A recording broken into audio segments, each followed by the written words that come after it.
এরপরে প্রশ্ন হলো, জানাজা নামাজে সিজদা দেওয়া হয় না কেন? গুরুত্বপূর্ণ প্রশ্ন।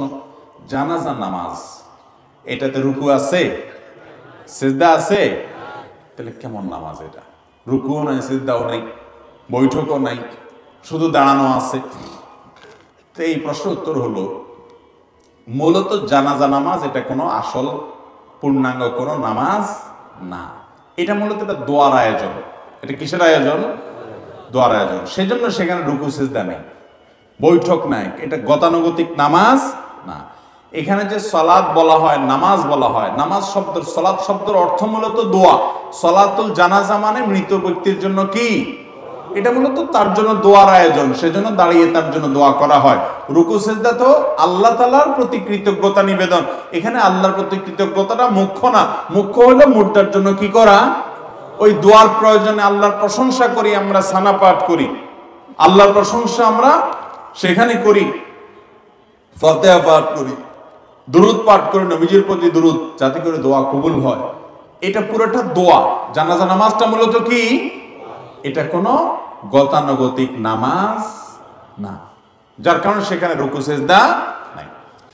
এরপরে প্রশ্ন হলো, ফরজ নামাজের পরে ইমাম সাহেব মুসল্লির দিকে ফিরে বসবেন নাকি কেবলার দিকেই থাকবে? এটার সুন্নাহ পদ্ধতি কি? দেখুন, বুখারীর একটা বর্ণনা সমর ইবনে জুনদুব রাদিয়াল্লাহু আনহু থেকে বর্ণিত হয়েছে। তিনি বলেছেন যে নবী করিম সাল্লাল্লাহু আলাইহি ওয়াসাল্লাম যে কোনো নামাজ যখন পড়তেন, ইদা সাল্লা সালাতান, নবী সাল্লাল্লাহু আলাইহি ওয়াসাল্লাম যখনই কোনো নামাজ পড়তেন, আকবালা আলাইনা বিওয়াজহিহি, তখন আমাদের দিকে তিনি ফিরে বসতেন প্রত্যেক নামাজের পর।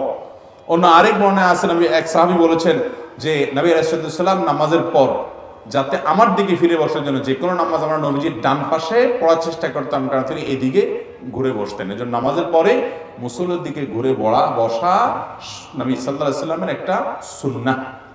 এটা আমরা অনেকেই করি না, বা এই সুন্নাহর উপরে আমল অনেক ক্ষেত্রেই নাই। আমার বয়স 28 বছর, বাবা মা ছোটবেলায় আকিকা করেনি, এখন আমি কি আমার উপার্জিত অর্থ দিয়ে আকিকা করতে পারবো? বিস্তারিত জানতে চাই।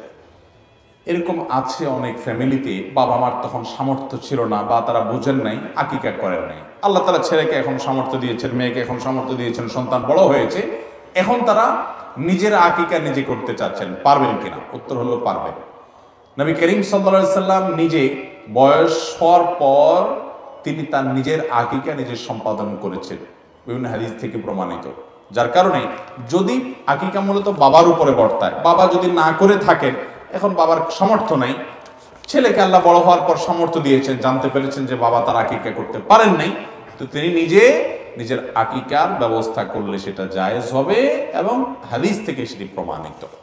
এরপরে প্রশ্ন হলো, স্ত্রী সহবাস করার পর ফরজ গোসল না করে মুরগি জবাই করা যাবে কিনা? যাবে, কোনো অসুবিধা নেই। ফরজ গোসল করা ছাড়া হাঁস, মুরগি, গরু, ছাগল এগুলো জবাই করতে কোনো অসুবিধা। ফরজ গোসল দ্রুততার সাথে করে ফেলাই ভালো।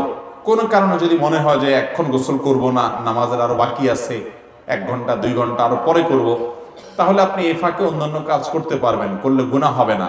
তবে উত্তম হইল ওযু করে নিয়ে তারপর অন্যান্য কাজ করা। যদি ওযু না করেও করেন, তাতেও মুরগি খাওয়া হালাল হবে, জবে হালাল হয়ে যাবে, কোনো অসুবিধা হবে না। আমাদের দেশে মহিলাদের ব্যাপারে ফতোয়া দেওয়া হয় যে মহিলারা গোসল ফরজ হলে ঘরের কোনো কাজ করতে পারবে না, বাচ্চারা দুধ খাওয়াতে পারবে না। বোগাস কথা, ভিত্তিহীন কথা। এটা মহিলার পুরুষের জন্য আলাদা কোনো পার্থক্য। গোসল ফরজ হলে দেরি না করে তাড়াতাড়ি গোসল করে ফেলা উত্তম, মহিলার জন্য পুরুষের জন্য সমান কথা। যদি কোনো কারণে দেরি করতে হয়, তাহলে আপনি গোসল ফরজ হয়েছে রাত 10টা, 11টা, 12টা, 1টা, ফজর নামাজ এখনো বাকি আছে, আপনি ফজরের আগ দিয়ে গোসল করতে চাচ্ছেন, চলবে, অসুবিধা নেই, ফজরের আগে তো করতেই হবে। তো আপনি এই সময়টা ঘুমাইতে চাচ্ছেন, ওযু করে ঘুমান, এটা উত্তম। যদি ওযু করা ছাড়াও গুনাহ হবে না, এটা জাস্ট উত্তম অনুত্তমের ব্যাপার। অতএব মুরগি জবাই করলে সে মুরগি খাওয়া হালাল হবে, হাঁস জবাই করতে পারেন, তাতে জবাই হয়ে যাবে, কোনো অসুবিধা নাই।